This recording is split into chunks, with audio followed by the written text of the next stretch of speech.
진실로 너희에게 이르노니 문을 통하여 양의 우리에 들어가지 아니하고 다른 데로 넘어가는 자는 절도요 이제 강도다 이렇게 얘기를 하고 있는데 우리가 이제 절도 그러면 원래 이제 남의 물건을 몰래 훔치는 사람을 이제 절도한다 이렇게 얘기하죠. 그리고 이제 강도는 그 폭력이 들어갑니다. 강도한다는 거. 폭행 또는 협박 뭐 이런 걸로 해가지고 남의 재산을 빼앗는 도둑을 얘기하는데 지금 이 말씀을 우리가 보려면은 그 앞에 9장에서 끝날 때 39절부터 41절까지 그 끝나는 내용하고 연관이 되어 있어요. 그 39절, 41절 보면 그 유대 종교 지도자들을 맹인 상태에 있다. 이렇게 말씀을 했거든요. 그 맹인 상태에 있는데 그 맹인 상태에 있으면서 뭔가 자기들이 백성들을 인도한다고 또 백성들을 이끌어간다고 그렇게 이 사람들을 생각을 했거든요. 그랬을 때 이 맹인 상태에서 그들을 이끌어간다고 했을 때 바로 이들에 대한 그 표현이 절도요, 강도다 이렇게 표현을 하고 있는 겁니다. 그러니까 영적으로 맹인 상태 앞에서 예수님 지적한 것처럼 그거 연관을 시켜 주셔야 됩니다. 그러니까 이것은 그 지금 10장에 나와 있는 비유는요 앞에 있는 내용하고 연관을 좀 지어서 얘기를 해야 돼요. 왜 그러냐면 10장 21절에 보면은 그 맹인의 눈을 뜬 것에 대한 얘기를 하고 있거든요. 그러니까 10장의 문맥은 그 앞에서 나와 있는 그 9장과 연결된 문맥입니다. 그러니까 영적인 맹인들을 부르는 이제 종교 지하들 그 사람들을 놓고 얘기를 하는 거예요. 그러니까 여기서 말하는 그래도 종철도 강도 그 말은 바로 종교 지도자들로서 백성들을 이끈다고 하는 그 사람들이다 이렇게 이해를 하면 좋을 것 같고 요한복음 10장에 대한 그 배경은 에스겔서 34장을 좀 배경으로 하고 있다고 좀 보는 게 좋을 것 같아요. 그 이제 여러 군데 나오긴 하지만 가장 그 배경이 되는 곳은 에스겔서 34장입니다. 에스겔 34장 잠깐 우리가 보고 한번 가보도록 하겠습니다. 요것은 그 목자와 양을 이해하는데 상당히 중요한 그런 말씀이에요. 34장 한번 보겠습니다. 에스겔서 34장 1절부터 좀 보겠는데요. 34장 1절 여호와의 말씀이 내게 임하여 이르시되 인자야 너는 이스라엘 목자들에게 예언하라. 그들고 목자들에게 예언하여 이르기를 주 여호와께서 이같이 말씀하시되 자기만 먹는 이스라엘의 목자들은 화 있을진저 목자들이 양떼를 먹이는 것이 마땅하지 아니하냐. 이게 이제 우리가 구약에서 지금 종교 지도자들 그러니까 또는 왕 뭐 저기 뭐 한쪽만 얘기하는 왕들 또는 선지자들 뭐 제사장들 어떤 그 종교 지도자들에 대한 얘기인데 지금 이 말씀에 보면은 그들에게 이제 화가 있을 걸 선포를 하면서 자기만 먹는 존재들이다 이렇게 얘기를 합니다. 그리고 3절 보면 너희가 살진 양을 잡아 그 기름을 먹으며 그 털을 때 양떼는 먹이지 않는다 이렇게 얘기합니다. 그리고 4절 말씀 너희가 그 연약한 자를 강하게 아니하며 병든 자를 고치지 아니하며 상한 자를 싸매주지 아니하며 쫓기는 자를 돌아오게 하지 아니하며 잃어버린 자를 찾지 아니하고 다만 포악으로 그것들을 다스렸다. 이 말씀을 보시면 여러 가지 나오고요. 연약한 자, 병든 자, 상한 자, 그 다음에 그 쫓기는 자, 잃어버린 자가 나오잖아요. 이 중에 예수님이 이제 가져와서 쓰는 표현은 잃어버린 자입니다.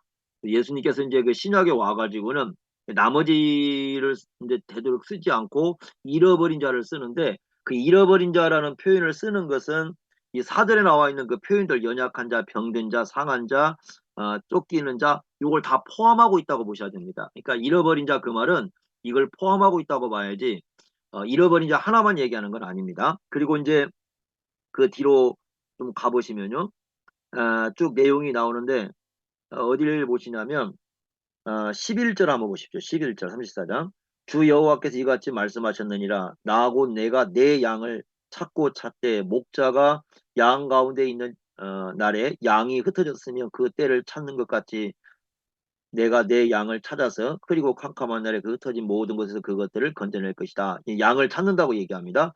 그리고 이제 16절에 가보시면 하나님이 이제 친히 그 목자가 되셔가지고 그 반대 현상이에요. 그러니까 4절 말씀과 반대로 얘기하십니다. 그 잃어버린 자를 찾고 쫓기는 자를 내가 돌아오게 하고 상한 자를 내가 싸매주고 병든 자를 강하게 하고 이렇게 말씀을 하고 있거든요. 그러니까 이 진짜 이제 목자가 오신다라고 얘기를 하고 23절 보면 내가 한 목자를 그들 위해 세워 먹이게 하리니 메시아 예언이 그 등장을 하죠. 그래서 이런 배경 속에서 이제 그 요한복음 10장이 나왔다 이렇게 볼 수 있습니다. 그러니까 구약에서 이미 메시아는 어떤 분이냐 그랬을 때 목자, 하나님이 친히 목자가 되셔서 그 오신다고 말씀했는데 그 하나님을 대신하는 진정한 목자라고 이 메시아에 대한 예언을 하고 있는데 그 예언을 배경을 두고 지금 10장에 예수님께서 자기를 선한 목자다 이렇게 계시했다고 우리가 볼 수가 있습니다. 자 그러면 거기 이제 10장 1절 다시 요한복음에 넘어오셔서요. 이렇게 말씀했습니다. 문을 통하여 이렇게 말씀했는데 아, 이 문이라는 것이 그 원래 양 우리에는 딱 하나밖에 없죠. 하나밖에 없는데 10장 7절과 10장 9절 보시면은 10장 7절에 예수님께서 나는 양의 문이다 이렇게 말씀했고요. 9절에도 내가 문이다 이렇게 얘기를 했어요. 그러니까 지금 여기에서 그 문을 통하여 양의 우리를 들어간다는 얘기는 그 예수 그리스도와 연관이 되어 있다라는 걸 여기서 우리가 볼 수가 있습니다. 그러니까 문은 하나밖에 없고 그게 유일한 구원자임을 나타내는 그런 표현을 갖습니다. 그 어떤 분들은 여기 문이 나오는 게 그 성막에 들어가는 문을 의미한다고 보는데 여기 성막의 문하고 관계가 없습니다. 성막문을 얘기하는 건 아니고요. 그 우리에 들어가는 문, 양의 우리에 들어가는 문이지 이 성막에 있는 그 문을 갖고 하는 얘기는 아니에요. 가끔 그 성막론 얘기하시는 분들이 그 여기 나와 있는 문을 가지고 그 성막에 있는 문을 갖다가 가져오는데 성막에 있는 문하고 여기 있는 문하고 같은 문은 아닙니다. 여기는 이제 양을 치는 문이기 때문에 성막의 문 성막론에서 가져다가 이렇게 쓸 수 있는 표현은 아닙니다. 그러니까 이 절도 강도는 누구냐면 결국은 앞에서 우리가 그 영적 맹인된 종교자들이 예수님을 거부하고 예수님을 배척하게 했잖아요. 그 예수님을 거부하고 예수님을 배척하면서 그 양에게로 들어가겠다는 사람들이죠. 이 사람들은 그러니까 문을 통하지 않고 즉 예수님은 배척하고 거부하고 양에게로 가겠다. 그 우리 안에 있는 양에게로 가겠다. 그런 사람들이 누구냐? 바로 절도요 강도다. 이렇게 얘기합니다. 그러니까 우리가 우리 시대에도 만약에 예수님에 대해서 그 거부하고 예수님에 대해서 이 중요하게 구원자로 받아들이지 않으면서 자기들이 마치 그 교회의 어떤 그 목자인 것처럼 주장하는 사람들이 있거든요. 그럼 그런 사람들이 어떤 사람들이냐? 절도요, 이제 강도가 되는 거죠. 자, 근데 여기에서 이제 우리가 배경을 하나 생각해 봐야 되겠는데 두 가지 가능성이 있어요. 지금 좀 애매한 것인데 뭐냐면 그 양의 우리가 등장을 하는데 이 양의 우리가 두 군데가 있는 겁니다. 첫째는 그 마을일 가능성이 있습니다. 그 마을을 배경으로 두고 할 가능성이 있습니다. 그러니까 이제 그 마을에 가보면 그 마을의 가정들에는 그 이제 가정들이 양들을 이제 소유하고 있고요. 그 양들은 그 크지 않는 그 작은 이 담으로 둘러싸인 그 보통 우리를 지금 집집마다 가지고 있습니다. 그러니까 여기에서 그 말하는 것이 그 마을의 가정들이 가지고 있는 그 작은 담으로 둘러싸인 그 우리를 얘기하는 건지 아니면 두 번째는 뭐냐면 그 넓은 들판에 나가면 또 우리를 만들거든요. 넓은 들판에 나가면 우리가 있는데 그때 이제 그 담을 만들게 되는데 그 담은 보통 이제 돌 또는 나뭇가지 등을 사용해서 만드는데 한 높이가 2.5m에서 3m 정도 된다고 그럽니다. 위로 이렇게 2.5m, 3m 정도로 이렇게 되는 그 우리를 만드는데 지금 이 말씀이 어디를 배경으로 하고 있는지가 분명하지가 않아요. 그리고 3절에 보면 그 문지기가 나오거든요. 근데 문지기는 보통 그 야외에서의 넓은 들판에서의 우리에서 사용되는 사람들이 아니고 이게 보통 마을을 배경으로 하는데 이제 문지기가 등장을 한답니다. 그래서 앞에 부분에는 1절부터 3절까지는 그 어떤 분들은 이 부분을 또 그 마을을 배경으로 하는 이제 그런 부분으로 보는 분들도 있는데 그 뒤에 있는 부분들은요. 그 나중에 뒤에 있는 부분은 전부 다 들판에 그 우리를 이제 배경으로 하고 있습니다. 우리가 조금 이 배경을 좀 염두에 두면 좋을 것 같아요. 그래서 그 우리라는 것은 뭐 도둑들이나 아니면 들짐승 이런 것 등에서 양들을 이제 보호하기 위해서 이렇게 만들어 놓는 것인데 이제 그걸 들어갈 때에 그 문을 통하지 않는다면 그 사람들은 다 여기 나온 것처럼 절도요, 예, 강도다 이렇게 표현을 해주고 있습니다. 그리고 2절 보시면 문으로 들어가는 이가 문으로 들어간다는 건 정당하죠. 양들이 아는 거죠. 양들과 목자가 서로 관계가 형성되어 있고요. 예, 왜냐하면 문으로 들어간다는 건 목자가 되어야만이 들어갈 수 있거든요. 예, 정당한 관계가 형성되어 있고 그리고 정정당당하게 이제 그 문을 통해서 이렇게 들어가는 그 분이야말로 진정한 예, 목자다, 양의 목자다 이렇게 얘기를 하고 있습니다. 우리가 신약에 보면은 이 목자라는 표현을 이제 가져와서 예수님에 대해서 많이 씁니다. 예를 든다면 히브리서 13장 20절 같은 데 보면 예수님을 뭐라고 부르고 있냐면 양들의 큰 목자 이렇게 부르고 있거든요. 양들의 큰 목자. 그리고 이제 베드로전서 2장 25절에도 보면 그 영혼의 목자와 감독, 그 영혼의 목자와 감독이라고 예수님에 대해서 쓰고 있고요. 그래서 이제 나중에 그 뒷부분에 보면은 예수님의 그 정신을 이어받아서 예수님에 대해서 다 이 목자라는 이름 표현을 쓰고 있습니다. 그래서 이제 첫 시작을 이렇게 열어놓음으로써 앞에서 종교 지도들과 예수님과 대립이 있었는데 그 영적인 맹인 상태에 있으면서도 자기들이 양들을 인도해 간다고 하는 종교 지도들을 일단은 강도다 또는 절도다 이렇게 표현하고 그와 대조해서 예수님 자신은 참된 어떤 목자로서 이렇게 소개를 해주고 있습니다. 그 이 배경이 에스겔서 34장인데 그 에스겔서 34장을 배경으로 해가지고 그 쓴 책 중에 하나가 그 좋은 책이 하나가 있습니다. 그게 누가 쓴 거냐면 그 종교 개혁 당시에 그 마르틴 그 부처라는 분이 계시죠. 그 부처라는 분이 쓴 책 중에서 영혼을 돌보는 참된 목회자라는 책이 있습니다. 영혼을 돌보는 참된 목회자. 이제 그 책을 보면은 여기 그 에스겔서 34장에 나와 있는 그 여러 가지 표현들을 연구해서 양들을 여러 가지로 구분을 합니다. 그래서 그 양들을 구분해 놓고 그 양들에 따라서 어떻게 그 목회자들이 목회를 해야 그 목회가 올바로 이루어지는가 하는 내용들을 이렇게 설명해 주고 있는데 그 예수님께서 양들을 대할 때 각자 이렇게 좀 다르게 되어 있다. 어떤 양들은 상한 양이 있을 것이고요. 어떤 양들은 아까 얘기한 것처럼 뭐 병든 양도 있을 것이고요. 어떤 양은 잃어버린 양도 있을 것이요. 그러면 그 양들에게 맞게 예수님께서 이렇게 목회를 하신 거죠. 그와 같이 목회자들도 이제 그래야 된다 이렇게 얘기를 하고 있는데 일단 첫 시작부터 우리 예수님이 참된 목자다라는 것을 전제를 하고 이렇게 시작을 합니다.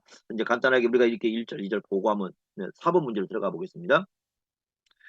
양은 무엇을 알고 무엇을 모르는가? 이게 참 중요한 거죠. 3절 보면은 문지기가 목자를 위하여 문을 연다고 나옵니다. 그리고 양에 대해서 뭐라고 하냐면 아주 중요한 표현인데 그의 음성을 듣는다라고 나옵니다. 그의 음성을 듣는다.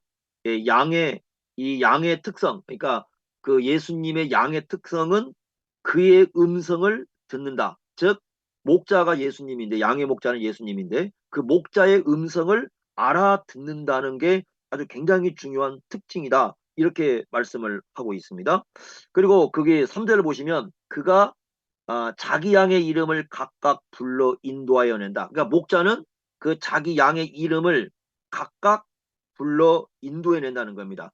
그 목자는 그 양이 이 가지고 있는 특성들이 있다고 합니다. 그 원래 이제 그 중동 지방에 가보면 양이 어떤 특성을 갖고 있는데 그 특성에 맞는 이름을 이렇게 붙여준다는 거예요. 그리고 이제 그 양들을 부를 때는 그 특성에 맞는 양의 이름을 붙여놓고 그 이름을 이렇게 부르는 거죠. 우리가 이제 동물을 키울 때 이름을 이렇게 부여해가지고 그 이름을 부르지 않습니까? 이제 그러듯이 목자는 그 자기 양들의 이름을 그 특성을 다 알고 하나씩 하나씩 이 불러내는 어떤 그런 관계를 이룬다 이렇게 말씀을 하고 있습니다. 여기 음성을 듣는다는 건 상당히 중요해요. 왜냐하면 우리가 이제 앞에서 그 녹음으로 공부했던 것 중에 8장 그 47절에 보시면 하나님께 속한 자와 하나님께 속하지 않는 자를 얘기했을 때 하나님께 속한 자는 하나님의 말씀을 듣지만 하나님께 속하지 않는 자는 하나님의 말씀을 듣지 않는다고 그랬거든요. 그러니까 하나님의 말씀과 그 예수님의 음성을 지금 같이 일치성으로 놓고 있는 겁니다. 예수님의 음성을 듣는 사람들이 결국 하나님의 말씀을 듣는 사람들이고 예수님의 음성을 듣지 않는 사람들이 하나님의 말씀을 거부하는 사람들이다. 이렇게 말씀을 합니다. 그래서 양의 특징은 그 목자의 음성을 들을 줄 아는 그런 사람이다. 이렇게 얘기를 하고 있고 그 다음에 사절을 보면은 자기 양을 다 내놓은 후에 앞서가면 이제 목자가 앞서갑니다. 그러면 양들이 그의 음성을 아는 거로 따라간다. 양들이 이제는 이 따라가는 모습으로 등장을 합니다. 그래서 그 목자는 인도자의 모습으로 등장하고 인도하시는 목자의 음성을 알고 그 음성을 알고 따르는 존재, 이게 양이다라고 얘기를 해주고 있습니다. 이 앞서간다는 말씀은 이사야 40장을 배경으로 좀 두고 있는 것 같아요. 이사야 40장 10절 11절인데요. 10절 11절을 한번 제가 읽어보겠습니다. 이사야 40장 10절 11절 제가 읽겠습니다. 보라, 주 여호와께서 장차 강한 자로 임하실 것이요 친히 그의 발로 다스리실 것이라. 보라, 상급이 그에게 있고 보응이 그의 앞에 있으며 그는 목자같이 양떼를 먹이시며 어린 양을 그 팔로 모아 품에 안으시며 젖먹이는 암컷들을 온순히 인도하신다, 이렇게 나오거든요. 그래서 이 목자같이, 하나님은 목자같이 자신의 양떼를 인도해 주시는 그런 분으로 이 등장을 하고 있는데, 그 인도하시는 분을 따라가는 거죠. 그분의 음성을 듣고. 그래서 예수 그리스도를 따라가는 존재가 바로 예수님의 양이다, 이렇게 말씀을 합니다. 그러니까 양의 특징은 뭐냐? 알아요. 음성을 알아듣습니다. 누구의 음성을 알아듣느냐 했을 때 바로 그 목자이신 예수님의 음성을 알아듣습니다. 이게 굉장히 중요한 특성입니다. 자, 그 다음에 이제 5절을 보시면 타인의 음성을 알지 못한다. 다른 사람의 음성을 알지 못하고, 알지 못한다는 건 낯선 사람인 거죠. 낯선 음성이니까, 낯선 음성은 위험한 음성이죠. 그러면 그 위험한 음성은 따라가지 않고 오히려 도망을 친다고 얘기를 합니다. 실제로요, 그 양들은요, 연구해 보면 어떤 그 주인이 이제 바뀌었을 때요, 그 양을 어떤 다른 주인이 사가지고 그 양들의 주인이 바뀌었을 때, 그리고 그 양을 다른 양들에게 이렇게 두면은 그 양은 이 바뀐 주인 때문에 며칠 동안 큰 충격 속에서 이렇게 지낸답니다. 그만큼 양은 그 자기가 따라가야 할 그 목자가 누군가를 정확히 알고 있는 어떤 그런 존재다, 이렇게 얘기를 하고 있는데, 그러면 이제 어떤 상황이 발생했느냐? 그 5장, 우리가 5장, 43절을 보시면요, 이렇게 말씀합니다. 5장 43절. 나는 내 아버지의 이름으로 왔으면 너희가 영접하지 아니하나 만일 다른 사람이 자기 이름으로 오면 영접하리라. 그러니까 그 당시에 수많은 유대인들이 예수님을 영접하지 않았다. 즉 예수님의 음성을, 예수님의 말씀을 받아들이지 않았다고 얘기를 합니다. 그러면 이 예수님의 말씀은 그 당시 대부분 사람들, 유대인들은 자기들은 하나님을 따른다고 생각하고, 자기들은 그 하나님의 말씀대로 산다고 생각했지만, 예수님이 하신 말씀은 대개 이 사람들은 하나님의 양무리가 아니라고 이제 설명을 해주고 있는 겁니다. 왜냐하면 그들은 예수님의 말씀을 통해서, 예수님의 음성을 통해서 바로 진정한 목자의 음성을 듣지를 못했기 때문에 그렇습니다. 이런 부분들을 예수님께서 점점 이렇게 지적해 주면서 자신이 어떤 분인가 하는 것을 계시해 나가고 있는 것을 우리가 생각해 볼 수가 있습니다. 자, 더 전진해 보겠습니다. 5번 문제입니다. 예수님이 자신을 양의 문이라고 하신 의미가 뭘까라는 겁니다. 이제 우리가 이걸 봐야 되겠는데, 7절에 이렇게 말씀했습니다. 나는 양의 문이다 라고 얘기를 합니다. 나는 양의 문이다. 자, 여기 나는 뭐뭐이다 세 번째죠. 나는 뭐뭐이다. 이제 요한복음에 7번 나오는데 그 중에 이제 세 번째 나는 뭐뭐이다 이렇게 나오는데, 상징 용어를 써가지고 이제 문이라는 표현을 쓰고 있습니다. 목자가 양의 그 우리의 보통 보면 출입구에 이렇게 앉아 있답니다. 그 출입구에 앉아 있으면서 그 양들을 이렇게 살피는 일을 하고, 특히 이제 밤 같은 때는 그 우리의 그 입구 문 있는 데서 이렇게 잠을 자면서 양들을 지키는 이제 그런 일을 한답니다. 그러니까 여기 보면은 그래서 그런 문이 등장하는 걸 보면은 아마 넓은 들판이 이제 배경일 것으로 이렇게 보여지는데, 9절 말씀이 중요합니다. 9절에 이렇게 말씀했습니다. 내가 문이니. 자, 7절에 나는 양의 문이다 이렇게 말씀하고, 9절에 내가 문이니 그러면서 누구든지 나로 말미암아 들어가면 구원을 받고 또 들어가며 나오며 꼴을 얻으리라, 이렇게 말씀했습니다. 그러니까 예수님이 문이라 그러면서 예수님으로 말미암아 들어가야 구원을 받는다라고 얘기를 합니다. 그러니까 문은 유일합니다. 하나밖에 없고 그 예수님으로 말미암아서만이 하나님 앞에 나아갈 수 있고, 그리고 여기서 구원을 받는 것은 요한복음에서는 영원한 생명을 얻는 것인데, 바로 예수님으로 말미암아서만 영원한 생명을 얻을 수 있다. 목자가 있는 그 문으로 들어가는 것이 양들에게는 가장 안전한데, 그 문이 바로 누구냐면 예수님이다. 그러니까 예수 그리스도를 믿는 사람이야말로 구원에 있어서 가장 안전하다는 것을 가르쳐주는 그런 의미가 바로 이 문이라는 표현입니다. 또 들어가며 나오며 꼴을 얻는다고 말씀했는데 이 생명의 양식이라 이제 우리가 그렇게 불러서 꼴이라는 건 뭐 어차피 먹고 사는 거 아니겠습니까? 그러니까 예수 그리스도로 말미암아 얻는 양식들. 그러니까 하나님의 말씀을 우리가 읽을 때 예수 그리스도로 말미암아 얻는 양식들이 있는데 예수 그리스도 안에서 우리가 성경을 보고 성경을 이해하고 그 예수님께서 그래서 이 전체 성경을 통해서 우리 예수 그리스도가 어떤 분인가를 알고 그분의 뜻을 알고 그러한 양식을 먹는 사람 이런 사람들이야말로 진정으로 하나님 나라를 위해서 살아갈 수 있는 그런 사람들이다라는 것을 보여주고 있습니다. 그래서 예수님만이 진정한 양의 문이다라는 표현은 바로 이런 의미를 갖고 있다라고 우리가 이해할 수가 있습니다. 자, 6번 문제 한번 보겠습니다. 예수님이 세상에 오신 목적입니다. 예수님이 오신 목적 10장 10절 도둑이 오는 것은 도둑질하고 죽이고 멸망시키려는 것뿐이고 내가 온 것은 양으로 생명을 얻게 하고 더 풍성히 얻게 하려는 것이다. 이렇게 말씀했습니다. 도둑이 오는 것은 당연히 도둑질하고 그래서 그 죽이고 멸망시킨다 이 말씀을 하고 있는데 그러니까 이 얘기는 무슨 얘기냐면 양떼를 이용해 가지고 자기 이익을 추구하는 거죠. 양에는 관심이 없고요. 자, 이 말씀도 어디에서 좀 등장하는 표현하고 연관이 되냐면 이 말씀은 예레미야하고 연관이 되어 있습니다. 그 예레미야 10장을 한번 보겠는데요. 구약 예레미야 10장 21절 22절을 제가 읽겠습니다. 21절 10장 21절 목자들은 어리석어 여호와를 찾지 아니하므로 이렇게 말씀해 형통하지 못하며 그 모든 양떼는 흩어졌도다. 들을지어다 북방에서부터 크게 떠드는 자의 소리가 들리니 유다 성읍들을 황폐하게 하여 승냥이의 거처가 되게 하리로다. 이렇게 말씀했고요.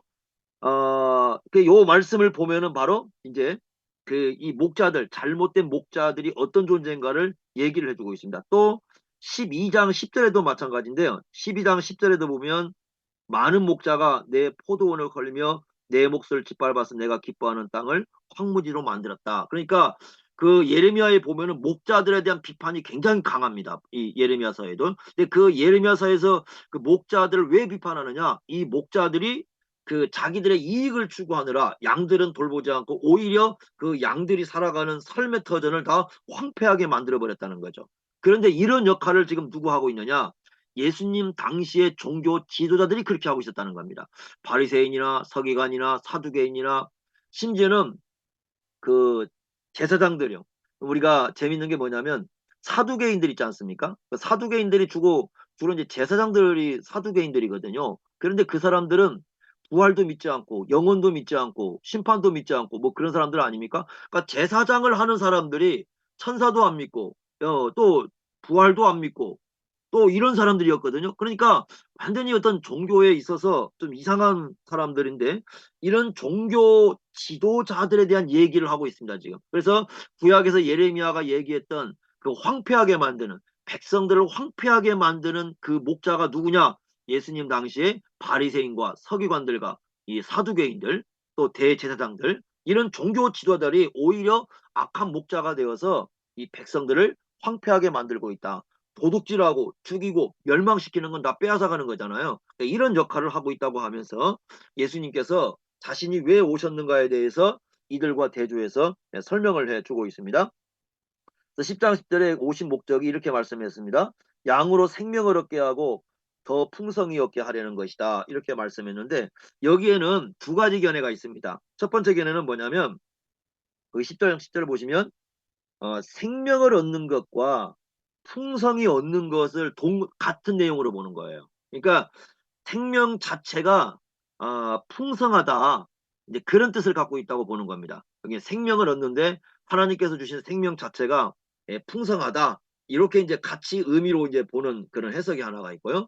또 하나 해석은 뭐냐면 그게 아니라 생명을 얻는 것과 풍성이 얻는 것은 좀 둘은 좀 구분을 해야 된다고 보는 거죠. 그래서 생명을 얻는 것은 얻는 거고 그 얻은 생명을 더 풍성하게 해주는 그런 의미를 갖고 있다라고 얘기를 하는 겁니다. 그래서 대개 이제 어떤 학자들은 뭐 생명 자체가 풍성하다 그런 의미로 해석을 하지만은 그렇지만 이제 대개 학자들은 이제 둘로 나눠 가지고 생명을 얻는 것과 풍성이 얻는 걸 좀 이렇게 구분해서 이해를 합니다. 그리고 풍성이 얻는 것은 두 가지로 또 나누어서 이렇게 보통 해석을 합니다. 하나는 뭐냐면 이 땅에서 땅에 살아가면서요. 이 세상에 살아가면서 그 하나님과의 관계 속에서 살아가면서 풍성함을 누리는 참된 만족을 누리는 그런 의미를 가지고 있다라는 겁니다. 그러니까 지상에서 이 땅에서 생명 우리가 그 예수 그리스도로 말미암아 생명을 얻고 생명을 얻은 우리가 하나님과의 관계성 속에 살아가면서 하나 풍성함을 누리고 그리고 하나님으로부터 오는 그런 참된 만족을 이 지상의 삶에서 누리는 그런 삶을 의미한다. 이렇게 이제 보는 하나의 큰 줄기가 있고요. 또 하나는 뭐냐면 그 마지막 날에요. 그러니까 그 하나 마지막 날에 이제 우리가 예수님이 보시면 이제 그 하나님 나라 잔치에 대한 얘기도 이제 하고 있지만은 이 마지막 날에 누릴 예수님이 재림하실 때에 우리가 누릴 그 모든 걸 의미한다. 그러니까 하나님 나라에 속한 사람들이 누릴 그런 풍성함을 의미한다. 이렇게 보는 거죠. 그러니까 요한복음에 이제 앞에 뒤에 넘어가면 요한복음 11장에 가면 부활에 대한 얘기가 나오거든요. 바로 이제 그와 같은 얘기하는 겁니다. 그러니까 이 부활 같은 거 장차 이 예수님이 재림하시고 그 재림 때에 우리가 누릴 수 있는 것 그런 풍성함을 의미하는 거다. 이렇게 이제 해석을 하는 거죠. 그래서 이제 어떻게 보는 게 좋을까? 뭐 제가 볼 때는 그걸 꼭 그 풍성하다는 걸 뭐 이거다 이렇게 나눠서 보기보다는 둘을 다 이렇게 좀 함의해서 보는 게 좋을 것 같아요. 그러니까 이 땅에 살아가면서도 하나님과의 관계성 속에서 풍성함과 참된 만족을 누리면서 장차 이제 예수님이 재림했을 때 부활뿐만 아니라 하나님과 함께 영원히 이제 거하는 그 하나님 나라의 잔치에 참여하는 그런 놀라운 은혜가 주어지는데 이제 그것을 같이 생각을 하면서 우리가 주님께서 우리에게 주는 게 풍성함이다. 이렇게 이해를 하는 게 좋을 것 같습니다. 그 어떤 분들은 이제 뭐 구체적으로 이제 얘기하면서 이 말씀이 그게 아니라 생명 자체가 풍성한 거다. 그래서 영생 자체가 얼마나 풍성한가를 우리에게 설명해 준 것이다. 뭐 그것을 꼭 우리가 틀렸다 이렇게 볼 수는 없어요. 그러니까 그런 내용도 우리가 있다는 걸 이해하면서 둘을 좀 구분해 가지고 예수님으로 말미암아 생명을 얻고 뿐만 아니라 그 생명이 그냥 생명만 얻는 걸로 끝나는 게 아니라 이 땅에서 살아가는 동안에 또 이 세상의 종말이 왔을 때에 더 풍요로움을 누리게 되는 그런 부분을 여기에서 가르쳐 주고 있다. 이렇게 우리가 이해를 하면 좋을 것 같습니다. 그래서 이 말씀의 이해는 좀 이렇게 보면 좋을 것 같고 자, 7번 문제입니다. 그럼 예수님께서 자신을 선한 목자라고 하시는 이유가 뭡니까? 10장 11절입니다. 나는 선한 목자라고 얘기했습니다. 선한 목자는 양들을 위하여 목숨을 버린다. 이렇게 말씀했고요. 또 14절에 보시면 나는 선한 목자다 그랬고요. 나는 내 양을 알고 양도 나를 아는 것이 아버지께서 나를 아시고 내가 아버지를 아는 것 같으니 나는 양을 위하여 목숨을 버리노라. 여기도 이제 목숨을 버리는 얘기를 하고 있습니다. 나는 선한 목자는 네 번째 나는 뭐뭇이다라는 말씀인데요.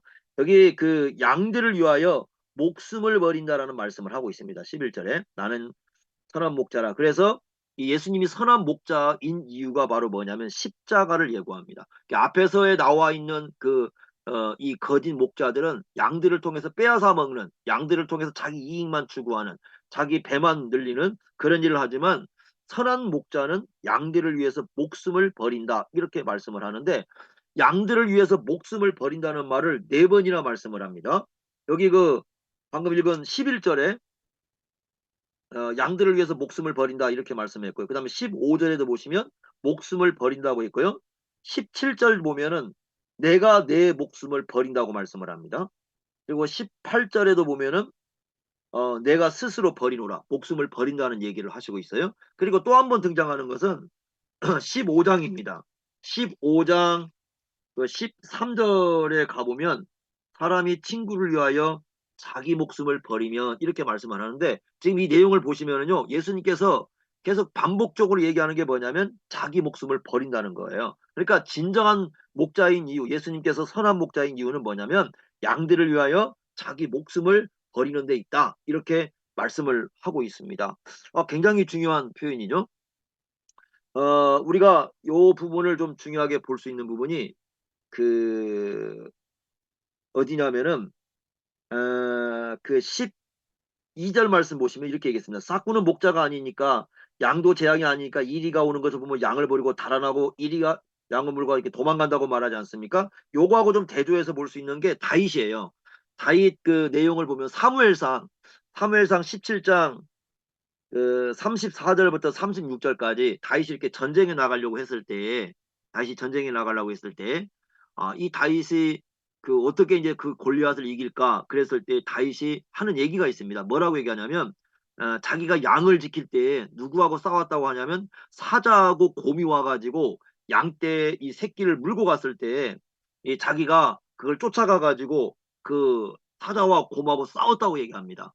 그러니까 굉장히 위험스러운 일이죠. 그런데 그 넓은 들판에서 그 사자나 곰이 왔을 때 자기 그 이 양들을 보호하기 위해서 자기 어떤 생명의 그 위험까지도 감수하면서 자기가 이 사자와 곰하고 싸웠기 때문에 그 골리앗 저거 이길 수 있다. 뭐 이런 뭐 동물과 싸워서 이겼으니까 저 골리앗도 이길 수 있다. 이렇게 다윗이 이제 주장하는 내용인데 바로 이것이 이제 그 참된 어떤 그 목자의 하나의 모습이라고 볼 수가 있겠죠. 그러니까 하나의 다윗이라는 존재는 그림과 같은 존재예요. 그래서 우리가 성경을 보면은요, 그 예레미야 23장 2절 3절이라든가 에스겔서 34장 같은 데 보면은 그 목자를 얘기할 때 그 예시로 드는 사람이 누구냐면 다윗입니다. 그 다윗을 드는 이유가 있어요. 바로 다윗을 하나의 그 목자의 예로, 장차 올 목자의 예로 드는 이유는 그 다윗이 자기가 한 얘기처럼 사무엘상 17장 얘기한 것처럼 실제로 그 양을 키워가면서 양을 키울 때에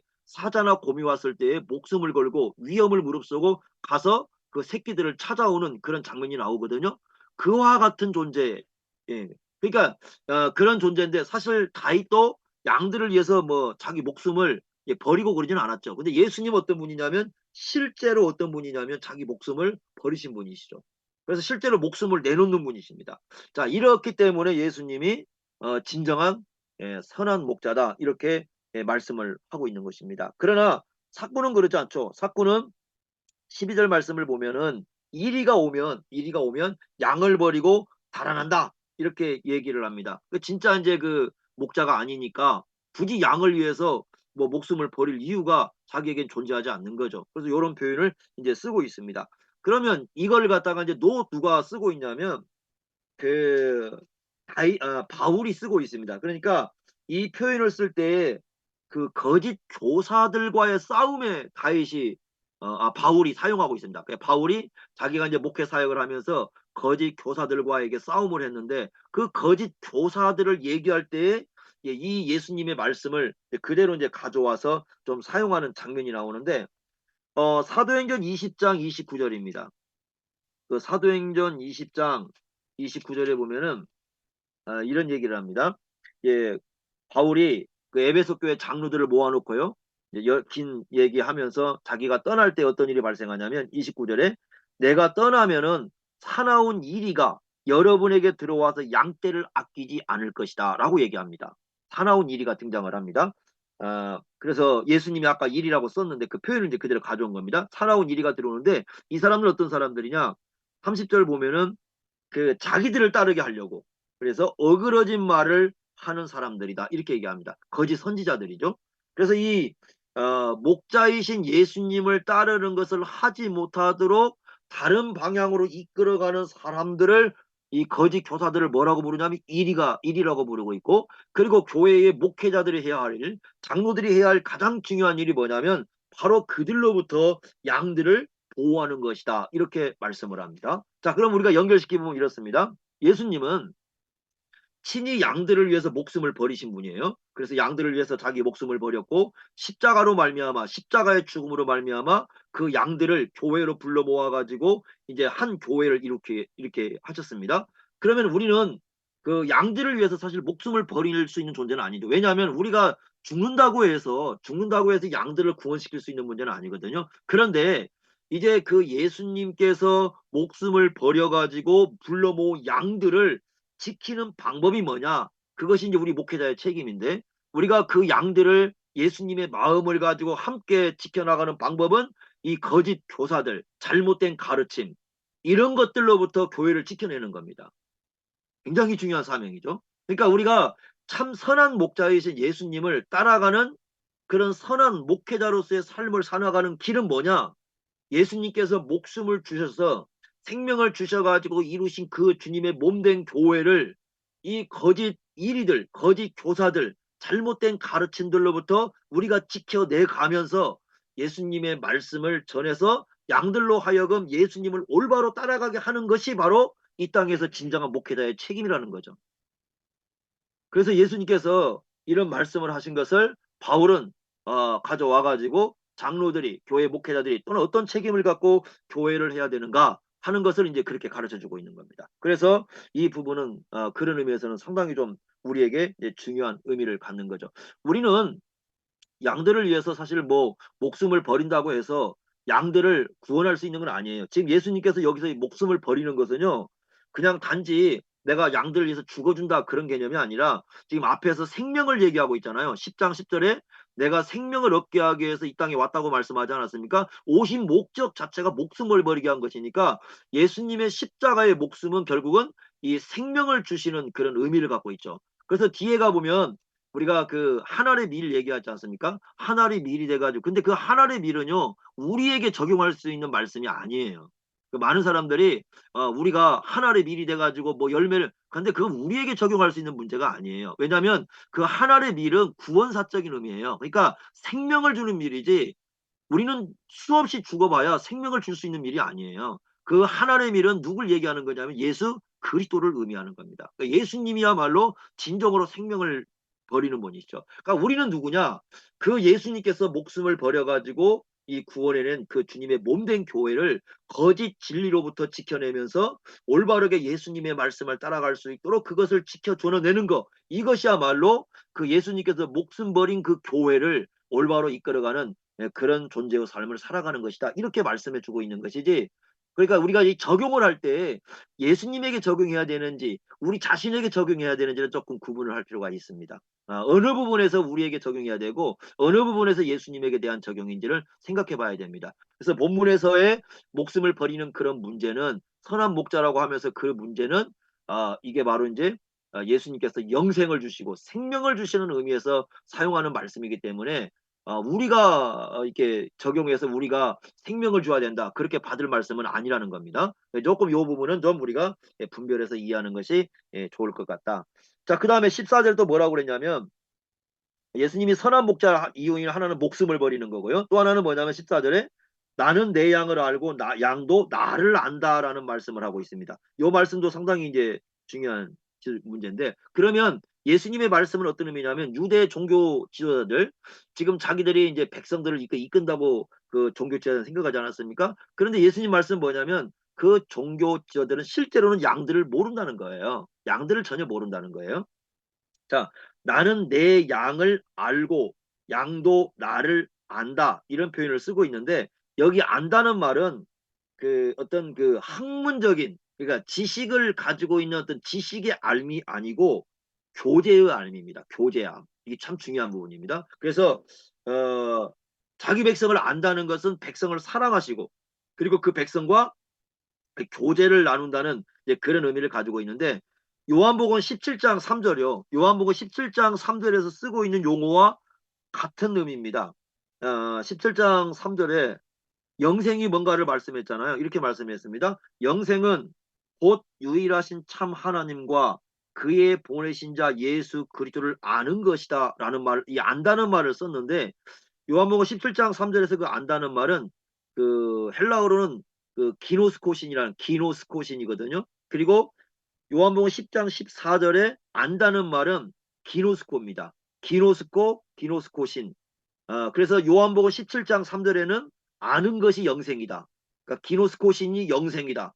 그래서 이 말씀을 쓰고 있는데 그때의 안다는 말은 뭐냐면 영적인 친밀한 교제를 의미하거든요. 교제. 영적인 친밀한 교제. 그래서 그 72역 번역에 이 기노스코가 쓰이는 곳이 어디냐면 야다라는 말이 쓰인 거예요. 야다. 야다. 우리가 이제 그 히브리어 야다 그 말은 그 이 결혼해가지고 그러니까 결혼해서 서로를 아는 그 경험적 알을 얘기할 때 쓰는 표현이 야다거든요. 그러니까 구약에서 야다라는 그 경험적 알미 있는데 그 야다를 70인역에서 이제 기누스코로 번역을 하거든요. 그러니까 구약에서 히브리어로 야다 결혼해가지고 그 경험적 어떤 알을 가지는 그 알미 있는데 그런 알미 이제 우리 예수님이 가져와 쓰면서 시작서 예수님께서 나는 내 양을 알고 양도 나를 한다. 그러니까 예수님과 그 양은 서로 어떤 관계 속에 살아가냐면 서로 교제 관계 속에 또는 서로 사랑하는 관계 속에 살아간다고 얘기를 하고 있는 겁니다. 이 부분 상당히 중요한 거죠. 어, 좀 어디를 하나 보냐면요. 고린도전서를 한번 보시게요. 고린도 1장 1장 9절을 보시면 이런 말씀을 하죠. 거기 그 부르심에 대한 얘기가 나오는데 고린도전서 1장은 그 하나님의 부르심에 대한 그 내용이 여러 가지 등장을 하는데 특별히 이제 세 가지 그 부르심에 대한 얘기가 나옵니다. 1장 1절에 보시면 하나님의 뜻을 따라 그리스도 예수의 사도로 부르심입니다. 사도로의 부르심, 직분이죠. 이게 첫 번째 부르심이고요. 직분으로의 부르심. 두 번째는 2절에 보시면 고린도에 있는 하나님의 교회 곧 그리스도 예수 안에서 거룩하여지고 성도라 부르심 받은 성도로 부르심이죠. 이게 성도로 부르심. 이게 두 번째입니다. 세 번째는 1장 9절입니다. 1장 9절에 보시면 너희를 불러 여기 이제 부르심에 대한 얘기가 나오죠. 너희를 불러 그의 아들 예수 그리스도 우리 주와 여기 우리 주라는 표현은요. 고린도전서 1장 2절에 보시면 교회가 뭐냐? 우리의 주 이렇게 우리의 주이신 그분의 이름을 부르는 공동체. 즉 함께 모여가지고 예수 그리스도를 예배하는 공동체가 바로 이제 그 교회라고 이렇게 말씀을 했는데 바로 그 예배 공동체를 통해서 거기 더불어 교제하게 하신다. 이렇게 교제한다는 말을 쓰고 있습니다. 그래서 하나님의 부르심이 목적이 뭐냐? 교제에 있다는 겁니다. 예수 그리스도와 이 교제하는 그런 것이 바로 하나님의 그 효과적인 부르심의 의미를 갖는다 이렇게 말씀했는데 여기 교제라는 말이요. 그 코이노니아입니다. 그러니까 어디에 나오는 말이냐면 고린도전서 10장 그 가보시면 거기 이제 한 표현이 나오는데요. 10장 16절에 보면은 성찬식 얘기하면서 우리가 축복하는 축복의 자는 그리스도의 피에 참여한다는 말이 나옵니다. 참여한다는 말. 이게 참여한다는 말이 코이노니아거든요. 그러니까 1장 9절에 그 교제한다는 말이 바로 같은 이제 참여한다는 뜻입니다. 그래서 예수님의 모든 것에 이렇게 참여하는 실제적인 어떤 그런 친밀한 교제, 이제 그것이 바로 이제 그 요한복음 10장 14절에 쓰고 있는 그 안다는 말입니다. 안다는 말. 그러니까 예수님을 안다. 그 얘기는 결국은 예수님과 그와 같은 친밀한 교제, 예수님께 참여하는. 그래서 그 예수님께서 우리에게 어떤 삶의 목적을 주면 또 거기에 참여하고요. 예수님께서 어떻게 어떤 일을 하라는 위임을 시켰으면 그걸 참여하게 되고 실제로 교제하면서 그렇게 참여하는 삶을 살아가는 사람이야말로 진정으로 예수님의 양이고 그리고 예수님께서 그 사람을 안다. 그래서 예수님은 선한 목자다. 이렇게 얘기를 하고 있습니다. 이 말씀은 상당히 이제 중요한 의미를 갖고 있죠. 그래서 양을 안다. 양을 압니다. 근데 가짜들은 양을 모르죠. 양을 모릅니다. 이 동기자들이 그 양을 모른다고 말씀했고 그 다음에 다시 10장 15절 넘어와 보십시오. 거기 또 이렇게 말씀입니다. 10장 15절 아버지께서 나를 아시고 내가 아버지를 아는 것 같이 이렇게 말씀했습니다. 아버지께서 나를 알고 내가 아버지를 아는 것 같이. 그러니까 예수님이 우리를 알고 우리가 예수님을 아는 것을 어디서 갖고 오냐면 삼위일체 하나님에게서 갖고 와요. 삼위일체가 신비하니까 서로 교제를 나누고 있는데 그 성부와 성자가 이 서로 교제를 나누듯이 예수님과 우리가 교제를 나누는 거죠. 그런 관계인데 그러면서 하시는 말씀이 뭡니까? 그래서 이제 15절에 보면 나는 그런 양들을 위해서 목숨을 버리노라 이렇게 말씀을 하고 있습니다. 결국은 이제 목숨을 버리는 것을 또 이렇게 이제 연관을 시켜놓고 있는데 예수님께서 바로 자신이 아는 그 양을 위해서 목숨을 버리기 때문에 자신과 교제하고 자신과 친밀한 어떤 관계를 누릴 수 있도록 예수님께서 목숨을 버리시기 때문에 예수님이야말로 진정한 선한 목자다 이렇게 말씀을 하고 있는 것입니다. 그래서 우리 예수님은 참 그 누구와도 비교할 수 없는 진정한 선한 목자이심을 이런 말씀을 통해서 우리에게 잘 가르쳐 주고 있습니다. 자, 8번 문제입니다. 이 우리에 들지 아니한 양의 우리죠. 다른 양들이 내게 있다는 예수님의 말씀은 어떤 예수님의 마음을 느낄 수 있는가? 10장 16절을 보시면요. 이렇게 말씀했습니다. 또 이 우리에 들지 아니한 다른 양들이 내게 있어 내가 인도하여 할 터인데 그들도 내 음성을 듣고 한 무리가 되어 한 목자에게 있으리라. 이 말씀은 또 교회론에서 굉장히 중요한 그런 말씀으로 이렇게 얘기를 합니다.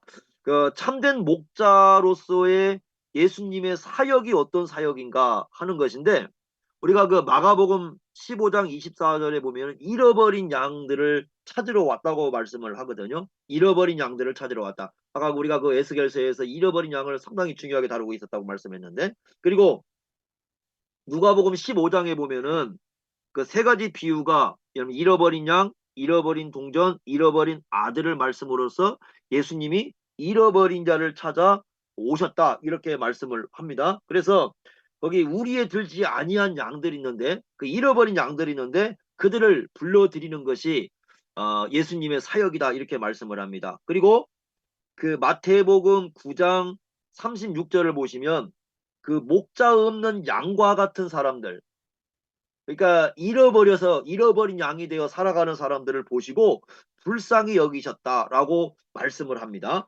이것은 이제 우리가 복음서에서 봤을 때 예수님께서 특별히 그 이스라엘 백성들에게 쓰는 표현들입니다. 유대 나라에 와가지고 이스라엘 나라에 와가지고 그 이스라엘 백성들 가운데 잃어버린 사람들이 있고 그 잃어버린 양들을 불러들이고 구원으로 이끌어내는 것이 그 불쌍히 여기는 마음을 가지고 하는 것이 예수님의 사역이다 이렇게 말씀을 하고 있는데 16절에 그 다른 양들 그러니까 이 우리에 들지 아니한 다른 양들이라는 것에 대해서요. 학자들은 이걸 예수님이 이제 오셔가지고 그 이스라엘 가운데 사역하면서 유대인들 가운데 잃어버린 양을 찾았는데 단지 그걸 얘기하는 거냐 그랬을 때 이 말씀을 그렇게 보면 안 된다고 얘기를 합니다. 이 말씀을 어떻게 이해를 하냐면 이 말씀은 모든 민족들에게 해당되는 그 내용이라는 거죠. 그러니까 유대 이스라엘 나라에 국한되는 말씀이 아니라 모든 민족 가운데에 하나님 나라에 들어와야 할 그 사람들을 의미한다고 이제 보는 거죠. 그러니까 그들도 내 음성을 듣고 한 무리가 되어서 한 목자에게 있는다. 이 말씀은 이스라엘 가운데 잃어버린 양에게만 해당되는 게 아니라 이방인들까지 포함해가지고 유대인들 가운데 있는 하나님 백성이나 이방인들 가운데 있는 하나님 백성이나 모든 그 하나님 백성들을 의미하는 그런 용어로 이해를 해야 된다고 보는 것이 학자들의 이 공통적인 견해입니다. 그래서 그 여기서 말할 때 한 무리는 한 우리, 한 무리 뭐 이런 표현들은 전부 다 유대인과 이방인들 가운데서 예수 그리스도로 말미암아 교회 속에 들어오는 하나님 백성 속에 들어오는 그런 사람들을 의미하는 것이다. 라고 이 16절을 해석을 합니다. 상당히 이제 중요한 좀 지적 같아요. 이 말씀이. 자, 그래서 이 말씀을 우리가 좀 이해하려면 두 군데를 좀 봐야 될 것 같은데요. 시편 22편입니다. 시편 22편에 보시면 네, 이렇게 말씀을 합니다. 시편 22편에 이 배치도가 참 중요한데요. 배치도가 시편 22편에 보시면 내 하나님이여 내 하나님 어찌하여 나를 버리셨나이까 어찌 나를 멀리하여 돕지 않습니까 내 신음소리 듣지 않습니까 여기 보시면 내 하나님이여 내 하나님 어찌 나를 버리지 않습니까 이게 이제 십자가에서 예수님께서 하신 말씀이잖아요. 그런데 이 말씀의 효력이 어디까지 등장을 하냐면 27절 한번 보십시오. 이렇게 말씀합니다. 27절요. 27절 땅의 모든 끝이 여호와를 기억하고 돌아오며 여기 땅의 모든 끝이 나오죠. 그리고 모든 나라의 모든 족속의 주여 앞에 예배하리니. 그러니까 지금 22장 1절 예수님의 십자가의 죽으심 앞에서 목숨을 버린다고 말씀했는데 십자가의 죽으심이라는 게 단지 이스라엘 백성들 가운데에 잃어버린 양에게만 해당되는 게 아니라 27절 28절을 보면은 땅의 모든 끝 그리고 모든 나라의 모든 족속에 해당이 된다고 말씀을 하고 있습니다. 자, 그리고 난 다음에요. 또 하나 우리가 봐야 될 게 뭐냐면 23장인데 23장을 보시면 여호와는 나의 목자시니 라고 이제 목자이신 그 여호와 하나님에 대한 얘기가 등장을 해요. 학자들이 시편을 볼 때 이게 중요한 관점 중에 하나가 뭐냐면 시편을 연속 연결점을 갖고 봐야 된다는 겁니다. 그렇다고 한다면 우리가 22장과 23장도 어느 정도 연결점을 갖고 있다고 봐야 돼요. 23장에서 여호와는 나의 목자시니 하나님이 참된 목자로 등장을 하고 있는데 22장에 보면은 하나의 어떤 그 의인이 고통을 당하는 장면이 나오는데 이제 이 말씀을 예수님이 묵상을 했던 거죠. 그러니까 이 말씀과 22장과 23장은 연결점을 갖고 있는 거죠. 22장에서는 자기의 양들을 위해서 목숨을 버리는 장면, 그리고 23장에서는 양들을 인도하는 장면, 이 두 개를 떨어져서 볼 게 아니라 시편을 이해하면서 함께 이 연결점을 갖고 보는 것이 상당히 중요하다는 거죠. 그리고 나서 이건 단지 그러면 아까 얘기한 것처럼 어느 한 유대인들의 가운데 잃어버린 양들만 해당되는 게 아니라 22편 27절 28절 보면 땅의 모든 그 끝이 모든 백성들이 돌아오는 그와 관계된 말씀이기 때문에 이런 말씀을 배경으로 해서 이해를 해야 된다는 거죠. 그래서 마태복음 10장 요한복음 10장 16절의 말씀에서 이 우리에 들으려고 했을 때 그 우리에 들어오는 양은 단지 유대인 세계 속에서만 하는 얘기가 아니라 그 온 그 민족을 대상으로 놓고 예수를 믿지 않는 사람들 그리고 다른 민족에게 속해 있는 모든 사람들도 포함해 가지고 유대인과 이방인이 한 목자로 들어와 가지고 한 교회를 이루는 그러한 의미를 갖는 아주 중요한 말씀이다. 이렇게 이제 얘기를 하는 겁니다. 자, 그다음에 이제 신약에 오면 에베소서 2장인데요. 그 에베소서 2장 그 11절하고 22절인데 이게 이제 아주 중요한 교회론인데요. 11절부터 22절까지 2장이요. 이것은 예수님의 십자가가 가져오는 예수님의 죽으심이 가져오는 게 어떤 의미를 갖느냐를 설명해 주는데 그게 바로 이제 화평의 십자가라는 거죠. 예수님이 2장 14절에 그는 우리의 화평이신지라 그랬는데 예수님의 십자가는 화평의 십자가인데 이때에 누리는 화평은 어떤 화평이냐? 14절 2장 14절에 둘로 하나를 만드신다. 자기 중간에 막힌다면 허신다 그랬을 때 이방인과 유대인이 한 몸을 이루는 공동체입니다. 그러니까 예수 그리스도 안에서 유대인과 이방인이 한 몸을 이루는 그런 공동체를 이루내는 것. 그러니까 2장 19절부터 22절까지 성전 비유가 나오지 않습니까? 이때 성전 비유에서 우리가 생각해야 할 건 뭐냐면 유대인과 이방인이 예수 그리스도 안에서 한 화평을 이루어 가지고 그 화평을 이루는 공동체를 이루어내는 그 교회 그걸 일컬어서 이제 그 새로운 성전이라 이렇게 부르는 거죠. 그게 예수님으로 말미암아 주어지는 굉장히 중요한 부분입니다. 그래서 이 에베소서 2장 11절과 22절도 결국은 요한복음에 나와 있는 그 예수님의 정신을 10장에 나와 있는 한 목자로서 이끌어 가시는 예수님의 정신을 드러내는 그런 공동체를 이루내는 것이다. 그게 이제 바로 교회다. 이렇게 이제 보는 겁니다. 그래서 10장 그 나와 있는 16절 말씀은 신약의 교회 앞으로 장차 신약의 교회가 어떤 공동체를 이루어내야 되는 부분에서 상당히 중요한 시사점을 주고 있는 말씀이다. 이렇게 보는 겁니다. 그 제자들에게 이제 주어지는 사명이 무엇이겠습니까? 그 요한복음 21장 15절부터 17절까지 보면은 예수님께서 베드로에게 질문하는 장면이 나오잖아요. 이제 그 바닷가에 갔을 때 갈릴리에서. 그런데 이제 그때 다른 제들은 다 듣고 있었습니다. 그러니까 베드로에게만 한 얘기는 아니에요. 왜냐하면 다른 사람 다 듣고 있었으니까. 우리가 요한복음 이제 21장 가면 그 장면도 보겠지만 그때 예수님의 질문이 뭐냐면 네가 나를 사랑하느냐는 질문이거든요. 네가 나를 사랑하느냐라고 사랑을 세 번 묻습니다. 그런데 또 한 가지 우리가 중요하게 봐야 될 게 있습니다. 그게 바로 뭐냐면 그 15절, 16절, 17절 보면은 또 세 번 강조하는 게 뭐냐면 내 어린 양이에요. 어린 양. 양들을 강조합니다. 그리고 양들을 먹여라. 양들을 치라. 양들을 먹이라. 이렇게 강조를 합니다. 그 세 번째 사역을 강조하는 부분인데요.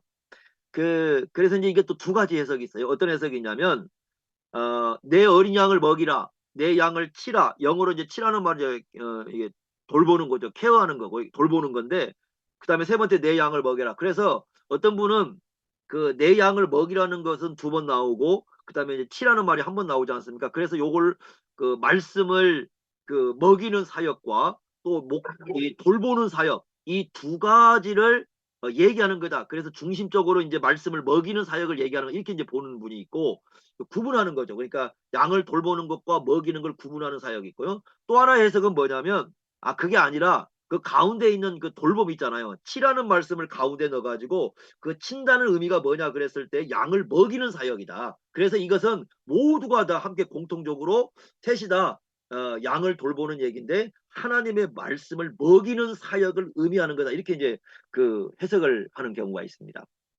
그 어느 것으로 해야 될지 좀 쉽지는 않은 것 같아요. 사역을 놓고 이제 얘기하는 건데 어쨌든 그 내가 나를 사랑하느냐를 세 번 물음과 동시에 어린 양에 대한 얘기를 하시면서 그 양을 먹이라 치라 먹이라는 그 말씀을 통해서 이 목양 사역의 중요성을 이 제자들에게 인식을 해주고 있거든요. 그래서 주님을 사랑하는 마음을 가지고 그 양들을 돌보는 일을 하는 것이 바로 이제 지도자들이 해야 할 사명이다, 책임이다 이렇게 말씀을 하는데 이 어린 양을 돌보는 사역, 어린 양을 먹이는 사역이 유대인 세계 속에서만 그치는 게 아니에요. 왜냐하면 이제 우리가 그 신약 바울 서신이라든가 베드로 서신이라든가 이런 걸 특히 이제 베드로 전서 후서도 보면은 그 예수님께서 어떤 분은 목자장으로 나오는데 그래서 양들을 먹이는 사역으로 나오고 장로들의 사역이 뭐냐 했을 때 이제 양들을 먹이는 사고 이런 사역으로 나오는데 그게 대상이요.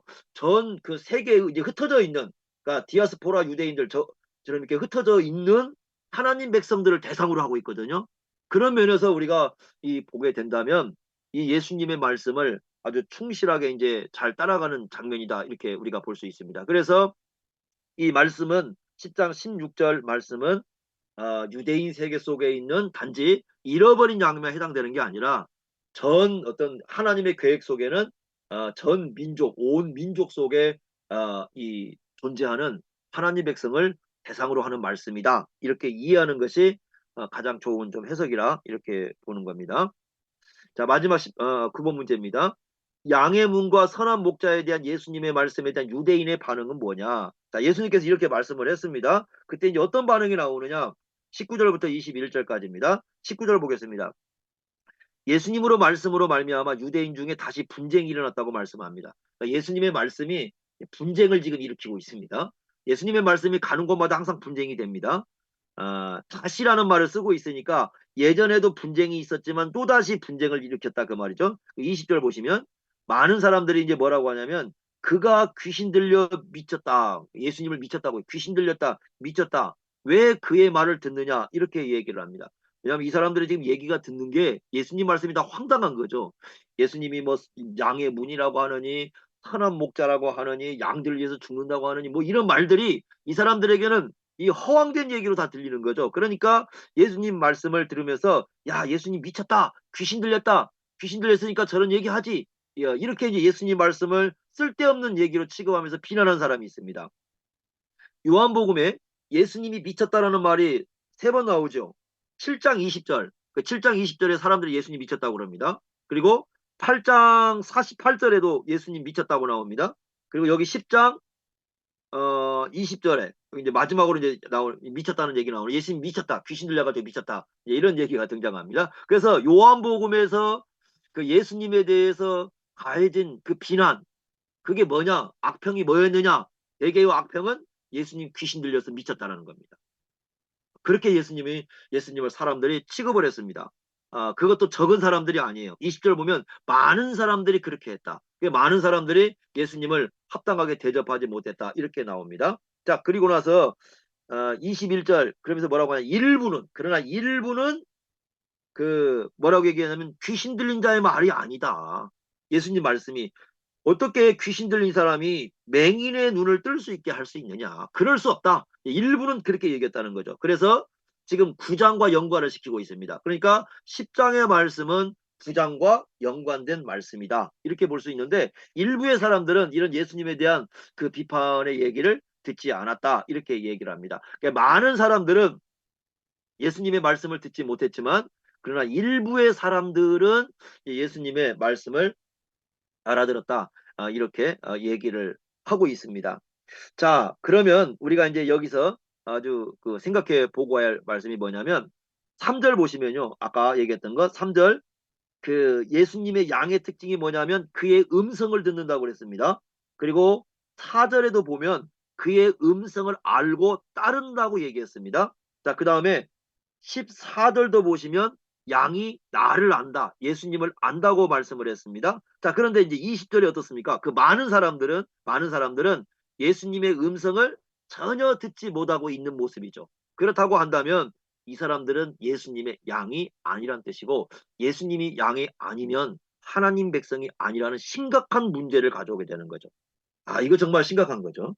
그래서 그렇다게 된다면 어떤 문제가 발생하느냐? 10절에 뭐라고 했습니까? 내가 온 것은 양으로 생명을 얻게 한다고 말씀하지 않았습니까? 그렇다고 한다면 이 사람들은 예수님의 양이 아니고, 예수님의 양이 아니라면 생명을 얻을 수가 없습니다. 이 사람들은 비록 하나님 앞에 예배한다고 유대인들은 생각했고, 자기들 어떤 종교적인 행사를 했고 절기도 지키고 뭐 다 했지만은 결국 예수님의 말씀을 갖고 와서 들어본다면 이 사람들은 전혀 하나님 나라에 들어와 있지 않는 사람이다라고 말씀을 하고 있습니다. 실제로는 예수님의 음성을 듣고 있었어요.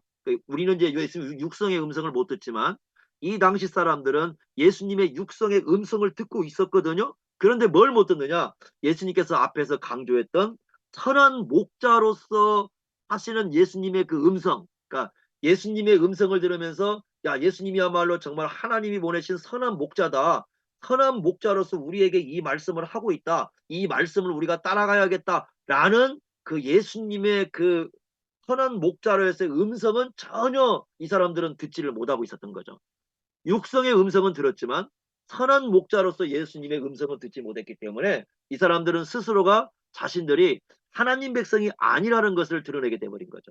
이런 내용들을 결국 가져온 것을 볼 수가 있습니다.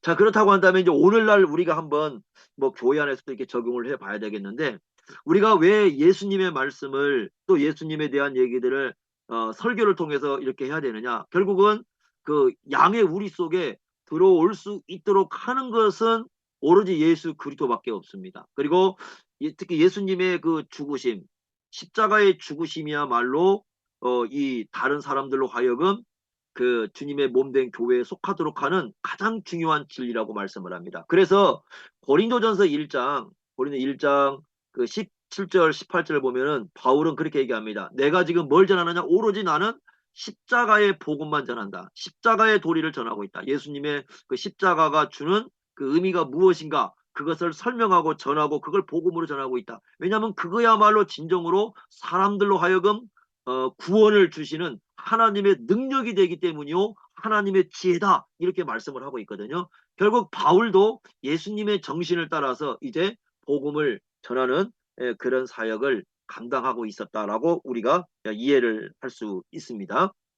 그래서 이 양의 선한 목자, 그다음에 양의 문이 되는 예수님, 이런 그 비유, 또 이 전체적으로 펼쳐지는 그런 내용들은 우리 예수님이 우리의 진정한 구원자가 되시고 참된 목자가 되신다 하는 것을 잘 가르쳐 주고 있는 그런 말씀으로 이해를 할 수 있습니다.